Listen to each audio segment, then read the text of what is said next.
اعوذ باللہ من الشیطان الرجیم بسم اللہ الرحمن الرحیم نحمدہ ونصلی علی رسول الکریم اما بعد رب اشرح لی صدری ویسر لی امری واحلل عقدۃ من لسانی یفقہوا قولی۔ ناظرین، روحانی تجلی چینل کی طرف سے السلام علیکم۔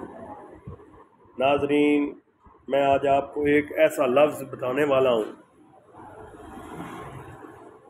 پڑھنا آپ نے ہے اور دیکھنا آپ کا دشمن کس طرح ذلیل و خوار ہوتا ہے۔ ایک دوست میرے پاس آیا، تقریباً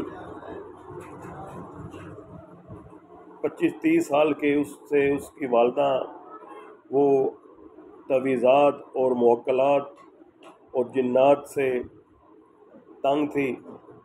آئے دن ان کے گھر میں کوئی نہ کوئی نحوست چھائی رہتی، کبھی پانی کے چھینٹے آ جاتے، کبھی خون کے چھینٹے آتے، کاروبار ختم ہو جاتا بچوں کا، میاں کا۔ بڑے بڑے عاملوں کے پاس گئی لیکن اس کو شفا نہ ملی۔ ایک دن وہ میرا دوست میرے پاس آیا، اس نے کہا کہ خواجہ صاحب، یہ ہمارا ایک مسئلہ ہے، تو آپ ہمیں کوئی رہنمائی فرمائیں۔ میں نے ایک جگہ پر وہ سنا تھا کہ شاید کہیں پڑھا تھا، مجھے یہ بات تو اب یاد نہیں ہے، کہ ایک لفظ لکھا ہوا تھا، وہ میں لفظ بھی آپ کو بتاؤں گا کہ وہ لفظ کیا ہے۔ لیکن جیسے بھی جتنا بھی کوئی جادو ہو، ٹونا ہو، سحر اسیب ہو، دشمن حاوی ہو، دشمن آپ کو تنگ کر رہا ہو، جنات کے ذریعے تنگ کر رہا ہو، جنات آ کر گھر میں پریشانی پیدا کر رہے ہو، دن بدن بیماری غلبہ کر رہی ہو، تو اس قسم کے جو معاملات ہوں تو وہ اس بزرگ نے ان کو کہا کہ آپ یہ پڑھا کریں۔ مجھ سے اس نے پوچھا کہ یار یہ آپ نے کہیں پڑھا ہے؟ میں نے کہا یار کہیں میں نے دیکھا تھا، مجھے یاد نہیں ہے۔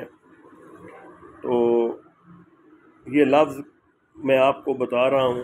پہلے تو آپ نے ایسا کرنا ہے کہ 11 بار جو ہے نا، آپ نے درود شریف پڑھنا ہے اور درود ابراہیمی پڑھنا ہے۔ اس کے بعد آپ نے ایک تسبیح لا خلالا،